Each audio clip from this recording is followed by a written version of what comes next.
जय श्रीकृष्ण। परम पुरुष भगवान श्रीकृष्ण तांकर सखा अर्जुनंकर विषाद तुटाइबाकु जाई जो ब्रह्मज्ञान जगत को अर्जुनंक माध्यम वितरित करि जाइछन्ति ताहा ही हेउछि गीता। गीता स्वयं श्रीकृष्णंकर मुख निसृत वाणी। परम ब्रह्म आदिपुरुष दिव्य पुरुषंकर मुख निसृत वाणी को गीता बोली कहा जाए। एथिरे भगवान श्रीकृष्ण अर्जुन को एक व्यक्ति हिसाब रे जीवनर कर्मपथरे निच्छक सत्य अनुभूतिर प्रतिबिंब चिराचरित सृष्टिर दृश्य अदृश्य घूर्णायमान चेतन शक्ति को उज्जीवित करिसेंती। जीवनर नीति नियम को विस्तीर्ण भावे वर्णना करिसेंती। शरीर आत्मार मिलन विच्छेद पुनर्मिलन आत्मार अविनाशी एवं शरीर क्षणभंगुर मात्र बोली दर्शाइछन्ति। अर्जुन को श्रीकृष्ण अज्ञानर ज्ञानत्व प्रदान करिसेंति। मोह माया छल कपट वशवर्ती होई कर्तव्य पथरे असत्य को असह्य होई विषादग्रस्त हेबा उचित नुहे। जेउ कर्म पथरे चतुर्दिक अंधकारमय हो जाए सेहिठारे सेही श्रीकृष्ण परम पुरुष ही एकमात्र राहा। तांक श्रीमुखरु निसृत नीति नियम पथरे चलिले अंधकार दूरीभूत हुए। कारण कृष्ण परम ब्रह्म शाश्वत सत्य और चिरंतन। अर्जुन को बुझेबाकु जाई भगवान श्रीकृष्ण प्रत्येक व्यक्ति को तांकर गीता ज्ञानर महत्व को बुझाइछन्ति। जी श्रीकृष्ण से हेउछन्ति परम विष्णु, से हेउछन्ति आदि पुरुष बा विराट पुरुषंकर अंश जहाँकर नाभिकमलरू ब्रह्मांकर सृष्टि। जो ब्रह्मा 84,000 कोटि जोनि सृष्टि करिछन्ति सेही विष्णुंकर असंख्य कोटि ब्रह्मांड तांक पाखरे झुली रहिछन्ति। असंख्य कोटि ब्रह्मांड अहरह आतजात हेउछन्ति। सूर्य चंद्र जହାର इंगितरी चलायमान समुद्र नदी पर्वत वन उपवन जहाँक ठारे सृष्टि ताहाँकर अंशरू कालक्रमी श्रीकृष्ण ए धराधाम को अवतरित होइछन्ति। से तो जुगश्रेष्ठा सृष्टि तांकर खेल घर प्राणी जगत को नीति निर्धारित करिबा पई नीति श्रृंखल करिबा पई अज्ञानर ज्ञानत्व करिबा पई एही गीता ज्ञान हेउछि स्वयं श्री विष्णु अंशधारी जुग अवतारी श्रीकृष्णंकर गीता एक दिव्य प्रयास। गीता माध्यम प्रत्येक मानव समाजर व्यक्ति को प्रभु श्रीकृष्ण चेतना शक्ति प्रदान करिसेंति। अर्जुनंक माध्यम अर्जुन श्रीकृष्णंक मुखरू गीता शुणी निजर समस्त संशय को दूर करदे कहले, हे बंधु हे सखा तुमी परम ब्रह्म पवित्र परं ब्रह्म परं धाम पवित्रं परमं भवान पुरुषं शाश्वतं दिव्यं आदिदेवं अजं विभु। अर्जुन कहले, हे सखा एकथा शुणी आपण आम पई ए जगतवासी पई दिव्य ज्ञानर आलोकरे समस्तंकर कर्मपथ को आलोकित करुछन्ति। एही गीता प्रथमे हे भगवान हे श्रीकृष्ण एही गीता प्रथमे आपण सूर्य को कहिथिले, सूर्य ब्रह्मा को कहिथिले, ब्रह्मा नारद को कहिथिले, नारद इक्ष्वाकु को कहिथिले, एहीपरि असित देवक व्यासदेव आपणक संबंध रे एकथा कहि जाइछन्ति एवं वर्तमान आपण स्वयं एही कथा मोते कहउछन्ति। हे कृष्ण आपण जहाँ सब कहिले ताहा मु सत्य रूपे ग्रहण करुची। परम पुरुष भगवान श्रीकृष्णंक ठारू भगवत गीता शुणिला परे अर्जुन श्रीकृष्ण को परम ब्रह्म बोली कहले। अर्जुन कहले, हे कृष्ण हे सखा एठारे प्रत्येक जीव हेउछन्ति ब्रह्म किंतु प्रभु आपण हेउछन्ति परम ब्रह्म। हे प्रभु परम धाम कहले तो आपण ही समस्तंकर परम आश्रय स्थल जहाँक नामरे धामरे परम शांति अनुभूत हुए। हे प्रभु तुमे परम पवित्र। परम शब्दर अर्थ हेउछि परम उपभोगकारी परम उपभोक्ता, तुमे दिव्य शब्दर अर्थ तो तुमे विशुद्ध, तुमे आदिदेव, तुमे अज, जहाँकर जन्म नहीं, तुमे विभु, तुमे महान, तुमे सर्वव्यापक। श्रीकृष्ण कहले, हे अर्जुन शुण, निजर अंतरंग को ही आत्मीय कथा कह जाए। तुमे मोर आत्मीय अति अंतरंग अर्जुन, तेणु मु तुमको तुमर विषाद तुटाइबापी जहाँ सत्य, चिरंतन सत्य, दृश्य अदृश्य जगतरे जहाँ निराट सत्य, ताहा मु तुमको विस्तीर्ण भावे बुझाई कहूची। ए सारा जगत को सत्यर चेतना बांटी पारिछि। एथिलागि तुमे एवं सारा जगत धन्य हेबा संगे संगे मु मध्य निजको धन्य मने करुची। जगत को ज्ञानर उज्ज्वल आलोकर पथ प्रदर्शित करिछि बोली मु निजको बहुत धन्य मने करुची। अर्जुन कहिले श्रीकृष्ण, रे जीव, रे आत्मा, कर्म पथि जदि निराशा होइलु अर्जुन निजको भावे, ए संसार जदि निंदुची मिथ्यारे जेति थातु सत्य पथे। ए संसार जदि निंदुची मिथ्यारे जेति थातु सत्य पथे, नीति चलुथा मुराहा पथे, नीति जपुथा तू हृदय गते। धन जन तोर हरि नेले जदि तू असत्य को हृदय निंदे, धन जन तोर हरि नेले जदि तू असत्य को हृदय निंदे, प्रचेष्टा प्रयास निरंतर रख, सदा थाई तू सत्य पथे। तेबे तो कर्म रथर सारथी मुहे भी, लक्ष्य भेदी भी सरधरी हाथे, कर्म पाई परा संसारे जन्मिचु, कर्म बिना जीव असार। असार संसारे सार सही परा जी सत्यपथी कर्म कर। रे अर्जुन, तुमे दुखरे अधिक दुखी हो नहीं, किंबा सुखरे तमे अधिक सुखी होई नाची जाओ नहीं। मूर्ख सबुबेले जुक्ति करे अर्जुन। जी तुमको भल पाए से शेष निश्वास पर्यंत पाखरे रहे। मनीषर दुखर कारण हेउची आसक्ति। जी विश्वासघातकता करे ताकू मनी रखिबा उचित, नचित मिसिले बारंबार विश्वासघातकता पाइबार लक्ष्य करा जाए। जी विश्वास करे नहीं से भल पाई नहीं अर्जुन। परिश्रम चिंताधारा शुद्ध हेबा उचित। जी तुमको भल पाए नहीं से तुमको घृणा करे। तुमर कर्तव्य प्रति तार ताच्छल्य भाव रहे। सुख एवं क्रोधान्वित इच्छा पथभ्रष्ट कराए। दिनर मुठारी संध्या आसे, रात्रिर मुठारी सकाळ थाए। कठिन समय रे धैर्य धरी समय को अतिक्रम करवा उचित। रे अर्जुन, रे आत्मा, प्रभु कहले, भगवान पुणी कहले श्रीकृष्ण, रे आत्मा, लज्जा वस्त्र तोर झिंकी नेले जदि द्रौपदी निजको भावे, कृष्ण नाम एका राहा थिब जदि कोटि वस्त्र बढ़ाइबी अदृश्य हस्ते। रे मनीष, रे आत्मा, लज्जा वस्त्र तोर झिंकी नेले जदि द्रौपदी निजको भावे, कृष्ण नाम एका राहा थिब जदि कोटि वस्त्र बढ़ाइबी मो अदृश्य हस्ते। कृष्ण नाम एका राहा थिब जदि कोटि वस्त्र बढ़ाइबी स्वयं मो हाते, से लागी हेउ पछे जेती समर, से समरे हेबी मो सारथी। तो कर्म रथरे सारथी होई मो कूल नासुथिबी ता लक्ष्य भेदी। तोर लक्ष्य भेदी मु सबु काम को संपादन करथिबी। रे आत्मा, हरि नाम एका सारा ए संसारे ताकू जपुथा नित्य हरि, निश्चित तरी जीवु भवबारी। रे मनुष्य, हरि नाम सारा एका संसारे। रे अर्जुन, ईश्वर शब्दर अर्थ है नियंत्रणकारी एवं जीवगण नियंत्रित अटंती। जदि कौनसी जीव कहे मो नियंत्रित नुहे, से काहारी नियंत्रण रे नहीं, से पागल। से अन्य को जंत्रणा दिए, अन्यर हानि कराए। समय समय से निजर असह्य सर्वनाश करे। ये दृश्य जगत नानाविध कर्मरे परिपूर्ण। समस्त जीव विभिन्न प्रकार कर्मरे व्यापृत। परमात्मा हेउछन्ति सर्वश्रेष्ठ। परमात्मांकर भूत प्रकृति उपरे संपूर्ण नियंत्रण रही।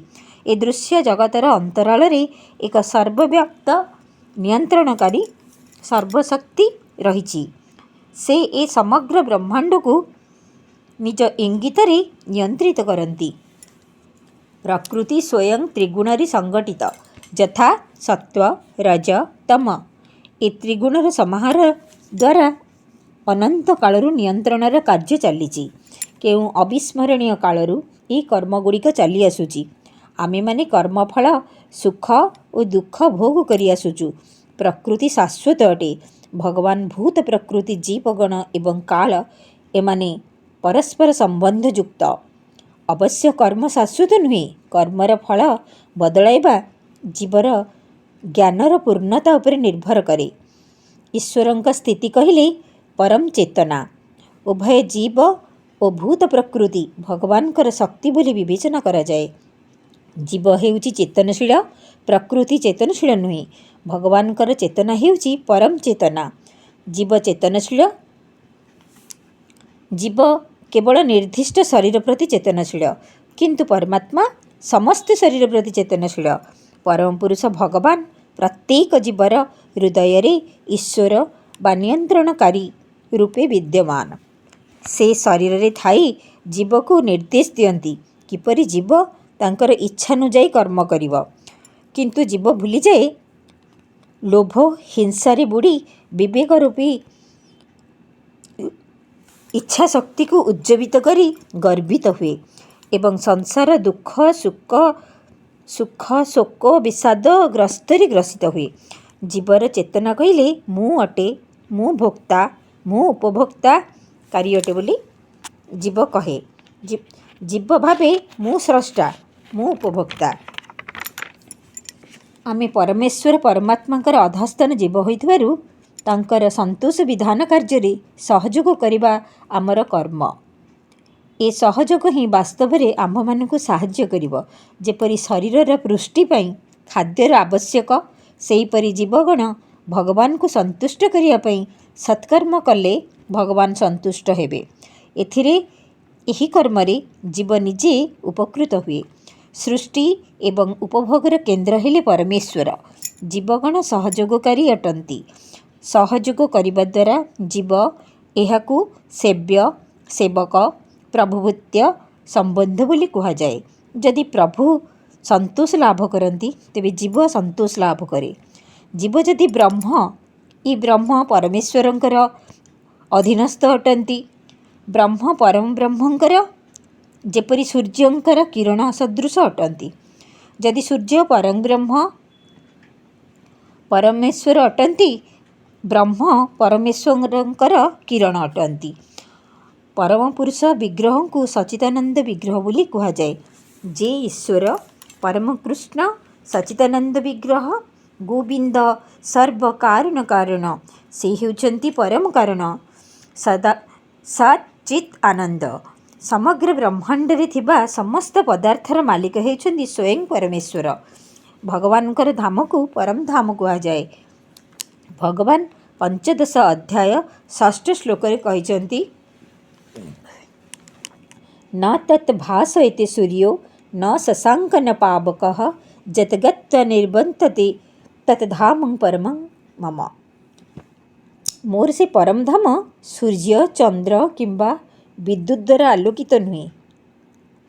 ଯେ ସେଠାରେ ପହଞ୍ଚେ, ସେ ଆଉ ଭୌତିକ ଜଗତକୁ ଫେରେ ନାହିଁ।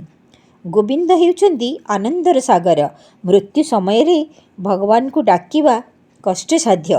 ମୃତ୍ୟୁ ସମୟରେ ଭଗବାନଙ୍କୁ ସ୍ମରଣ କରିବା ଜୀବ ପକ୍ଷରେ ସମ୍ଭବ ନୁହେଁ। ଶ୍ରୀକୃଷ୍ଣ କହିଲେ, ହେ ଅର୍ଜୁନ, ତସ୍ମାତ୍ ସର୍ବେଷୁ କାଳେଷୁ ମାମାନୁସର ଯୁଧ୍ୟ ଚ ମଜ୍ଜପିତ ମନୋର୍ବୁଦ୍ଧିର୍ ମାମ୍ ଏବେଷସି ଅସଂଶୟ। ହେ ଅର୍ଜୁନ, ତୁମେ ସର୍ବଦା ମୋତେ ଚିନ୍ତା କରିବା ଉଚିତ। ତତ୍ସଙ୍ଗେ ସଙ୍ଗେ ତୁମର କର୍ତ୍ତବ୍ୟରେ ରତ ରହିବା ଉଚିତ। ମଣିଷ ତା'ର ମନ କାର୍ଯ୍ୟ, ତୁମର ମନ ଓ କାର୍ଯ୍ୟ ସର୍ବଦା ମୋଠାରେ ସ୍ଥିର କରି ଏବଂ ସର୍ବଦା ମୋ ପାଇଁ ବ୍ୟସ୍ତ ରହିଲେ ତୁମେ ନିଶ୍ଚୟ ମୋତେ ପାଇବ ଅର୍ଜୁନ। ଏଥିରେ କୌଣସି ସନ୍ଦେହ ନାହିଁ। ଏ ଭୌତିକ ଜଗତରେ ବ୍ୟକ୍ତି ଶରୀର ରକ୍ଷା ପାରସ୍ପରିକ କର୍ତ୍ତବ୍ୟକୁ ନିରନ୍ତର କରିବା ପାଇଁ ନିର୍ଦ୍ଦେଶ ଦେଇଛନ୍ତି। ତତ୍ସଙ୍ଗେ ସଙ୍ଗେ ସବୁ ସମୟରେ ମୋତେ ଚିନ୍ତା କରିବା ଉଚିତ ବୋଲି କହିଛନ୍ତି। ସବୁ କର୍ମରେ ମୋତେ ଚିନ୍ତା କରିବା ପାଇଁ ସ୍ୱୟଂ ଶ୍ରୀକୃଷ୍ଣ କହୁଛନ୍ତି। ମଣିଷ ଯଦି କୃଷ୍ଣଙ୍କୁ ସ୍ମରଣ କରିବାକୁ ଅଭ୍ୟାସ ନ କରେ, ତାହେଲେ ମୃତ୍ୟୁ ସମୟରେ କୃଷ୍ଣଙ୍କୁ ସ୍ମରଣ କରିବା ସମ୍ଭବପର ହୋଇପାରିବ ନାହିଁ। ବ୍ୟକ୍ତି ସର୍ବଦା ଭଗବାନଙ୍କର ଦିବ୍ୟ ନାମ ସ୍ମରଣ କିମ୍ବା କୀର୍ତ୍ତନ କରି ଭଗବାନଙ୍କୁ ସ୍ମରଣ କରିବା ଅଭ୍ୟାସ କରିବା ଉଚିତ। ଶ୍ରୀକୃଷ୍ଣ ଅର୍ଜୁନଙ୍କୁ ଉପଦେଶ ଦେଇଛନ୍ତି, ମୋତେ ସ୍ମରଣ କର ଅର୍ଜୁନ, ମୋତେ ସବୁ କର୍ମରେ ସ୍ମରଣ କରୁଥା। ସର୍ବଦା ଭଗବାନଙ୍କର ଶ୍ରୀକୃଷ୍ଣଙ୍କର ଦିବ୍ୟ ନାମକୁ ସ୍ମରଣ କର। କାହିଁକି ନା ଭଗବାନ କହିଲେ ଅର୍ଜୁନଙ୍କୁ, ଜଂ ଜଂ ବାପି ସ୍ମରନ୍ ଭାବଂ ତ୍ୟଜ୍ୟତନ୍ତେ କଲେବରମ୍ ତଂ ତମେବୋତି କୌନ୍ତେୟ ସଦା ତଦ୍ଭାବତାବିତଃ। ଯେଉଁ ଭାବନାରେ ଜୀବ ତାର ଶରୀରକୁ ତ୍ୟାଗ କରେ, ପର ଜୀବନରେ ସେ ନିଶ୍ଚିତ ରୂପେ ତଦନୁରୂପ ଅବସ୍ଥା ପ୍ରାପ୍ତ ହୁଏ। ଏ ଭୂତ ପ୍ରକୃତି ଭଗବାନଙ୍କର ଏକ ଶକ୍ତିର ପ୍ରକାଶ ଅଟେ। ଭଗବାନଙ୍କର ଅନନ୍ତ ଶକ୍ତି ଅଛି। ମୃତ୍ୟୁ ସମୟରେ ଯିଏ ଯଦି ୟାକୁ ମାରିବି ତାକୁ ମାରିବି ଚିନ୍ତା କରି ମରିଥାଏ, ପରଜନ୍ମରେ ସିଏ ସାରା ଜୀବନ ମୁଁ ୟାକୁ ମାରିବି ତାକୁ ମାରିବି ପ୍ରଚେଷ୍ଟାରେ ଦିନ କାଟେ। ଯିଏ ଯେମିତି ଭାବନା ରଖି ମନରେ ସେପରି ପରଜନ୍ମରେ ସେହି ଭାବନାରେ ସେ ସମଗ୍ର ଜୀବନ କାଟେ। ତେଣୁ ହେ ଅର୍ଜୁନ, ବ୍ୟକ୍ତି ଯେପରି ଆଶା ଭାବନା ଚିନ୍ତାଧାରାରେ ଥାଇ ମରେ, ସେ ପୁନର୍ବାର ସେହି ଚିନ୍ତାଧାରା ଧରି ପୁନର୍ବାର ଜନ୍ମ ହୁଏ ଏବଂ ସେ ପରଜନ୍ମ ଜୀବନରେ ସେହି କର୍ମରେ ଘାଣ୍ଟି ହୋଇ ସମୟକୁ ଅତିବାହିତ କରେ। ସେଥିଲାଗି ସତ୍କର୍ମରେ ନିଜକୁ ନିୟୋଜିତ କରି ହରିପାଦରେ ମନ ସର୍ବଦା ଲଗାଇବା ଉଚିତ। ଜଂ ଜଂ ବାପି ସ୍ମରନ୍ ଭାବଂ ତ୍ୟଜ୍ୟତନ୍ତେ କଲେବରମ୍ ତଂ ତମେବୋତି କୌନ୍ତେୟ ସଦା ତଦ୍ଭାବତାବିତଃ। ସେ ଯେପରି ଭାବନା ଧରି ତୁମେ ମୃତ୍ୟୁବରଣ କରିବ, ଠିକ୍ ସେଇଭଳି ଭାବନା ନେଇକି ପୁନର୍ଜନ୍ମ ନିଶ୍ଚିତ ରୂପେ ଲାଭ କରିବ।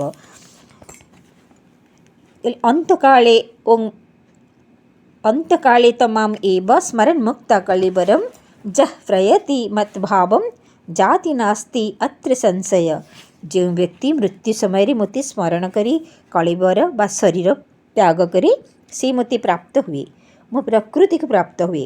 ଏଥିରେ କୌଣସି ସନ୍ଦେହ ନାହିଁ। ଯେ ମୃତ୍ୟୁ ସମୟରେ ପ୍ରଭୁଙ୍କୁ କୃଷ୍ଣଙ୍କୁ ଚିନ୍ତା କରେ, ସେ କୃଷ୍ଣଙ୍କ ପାଖକୁ ଯାଏ। ଯିଏ ମୋ ରୂପକୁ ଚିନ୍ତା କରି ଶରୀର ତ୍ୟାଗ କରେ, ସେ କୃଷ୍ଣଙ୍କ ପାଖକୁ ଯାଏ।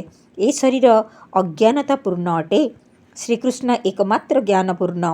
ସେ କହିଛନ୍ତି, ମୋର ଜନ୍ମଠାରୁ ମୃତ୍ୟୁ ପର୍ଯ୍ୟନ୍ତ ଯେତିକ କର୍ମ କର୍ତ୍ତବ୍ୟ ଲୀଳା ରହିଛି, ସେଥିରୁ ଯଦି କିଛିଟା ବି ମଣିଷ ଚିନ୍ତା କରେ, ମନୁଷ୍ୟ ମୃତ୍ୟୁବରଣ କରେ, ମୁଁ ତାକୁ ଶରଣ ଦିଏ, ସେ ବୈକୁଣ୍ଠ ପ୍ରାପ୍ତି ହୁଏ। କାରଣ ଏ ଭୌତିକ ଜଗତରେ ବ୍ୟକ୍ତିର ପୁନର୍ଜ୍ଞାନ କାହୁଁ ପାଇବ? ପୂର୍ଣ୍ଣଜ୍ଞାନ କାହୁଁ ପାଇବ? ଅଜ୍ଞାନତା ମଧ୍ୟରେ ବ୍ୟକ୍ତି ଚଳେ। ଭଗବାନଙ୍କର ଦିବ୍ୟ ଅନୁଭୂତି ପ୍ରାପ୍ତ ହେବା ମଣିଷର ପ୍ରଥମ ସୋପାନ। ଆମେ ଏ ଶରୀରର ନୁହେଁ।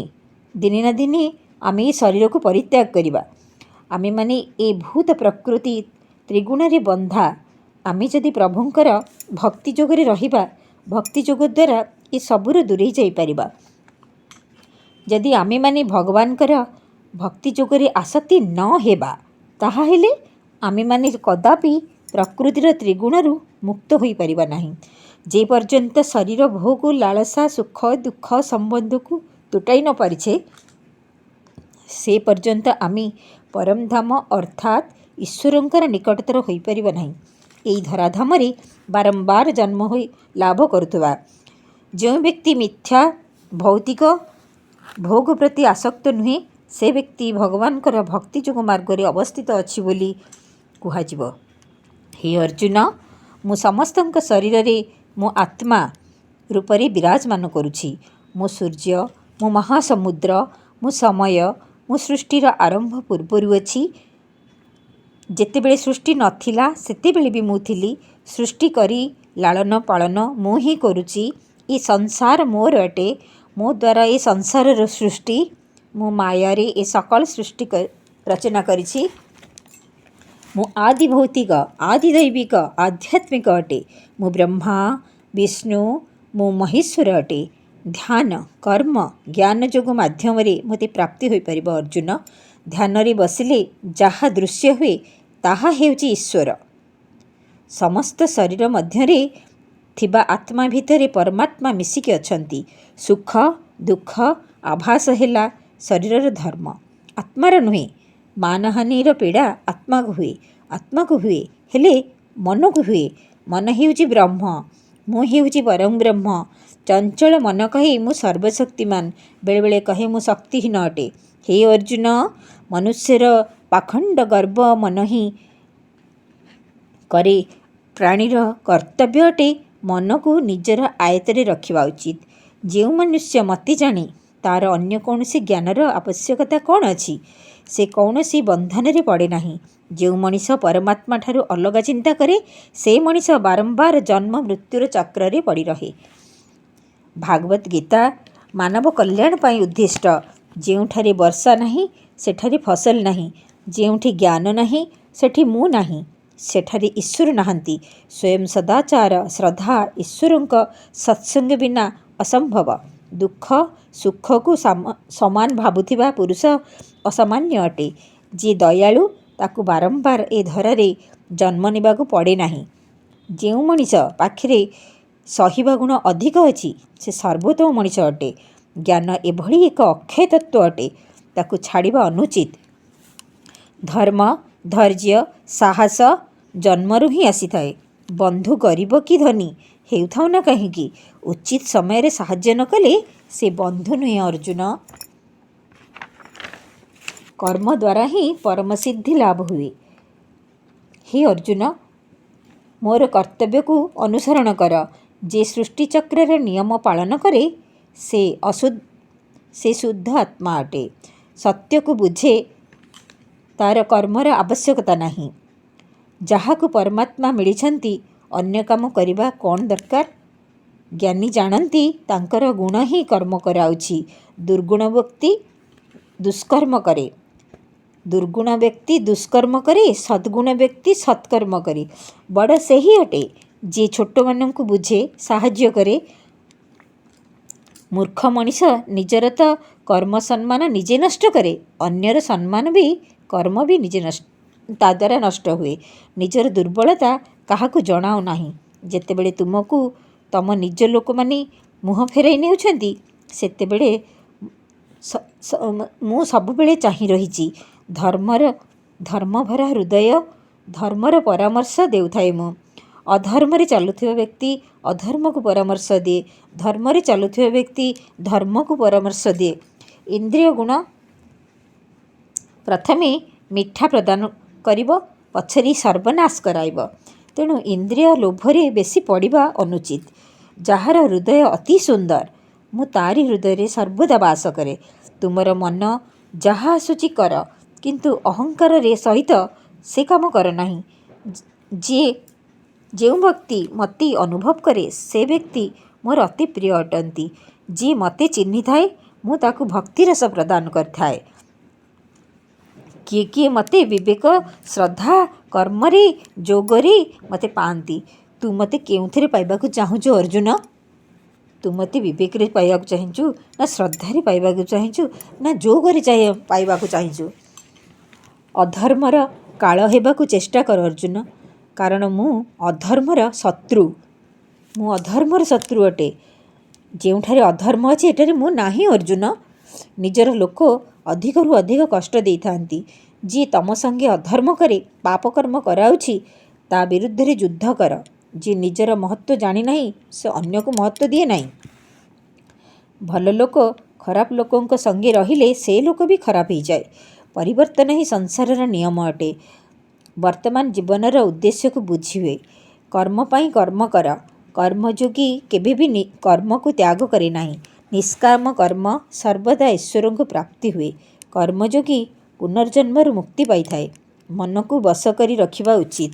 ମନର ବେକାର ଚିନ୍ତାକୁ ଦୂରେଇ ଉଚିତ କର୍ମରେ ମନକୁ ଲଗାଇଲେ ଈଶ୍ୱର ପ୍ରସନ୍ନ ହୁଅନ୍ତି। ଜ୍ଞାନ ଦ୍ୱାରା ପରମାତ୍ମାକୁ ପ୍ରାପ୍ତି ହୁଏ। କ୍ରୋଧ ସର୍ବଧ୍ୱଂସର କାରଣ। ସମୁଦ୍ର ଯେପରି ନିଜର ସ୍ଥିତି ବଢ଼ାଏ ନାହିଁ, ଯୋଗୀ ମଣିଷ ମୋହରହିତ କ୍ରୋଧରହିତ ହୋଇ ସତ୍ୟର ମାର୍ଗରେ ଚଳେ, ସଦା ସ୍ଥିର ରହେ, ସେହି ଈଶ୍ୱରଙ୍କର ପ୍ରିୟ ଅଟେ। ଶ୍ରେଷ୍ଠ ମଣିଷ ଯେଉଁ ପଥରେ ଯାଏ ତାକୁ ଅନ୍ୟ ମଣିଷମାନେ ତାଙ୍କୁ ହିଁ ଅନୁସରଣ କରନ୍ତି। ଯିଏ ମୋତେ ସର୍ବସ୍ୱ ଅର୍ପଣ କରେ ଅର୍ଜୁନ, ମୁଁ ତାକୁ ସର୍ବସ୍ୱ ଅର୍ପଣ କରେ। ଯିଏ ମୋତେ ଚିନ୍ତା ନ କରେ ମୁଁ ତା କଥା ସବୁବେଳେ ଚିନ୍ତା କରୁଥାଏ ଅର୍ଜୁନ।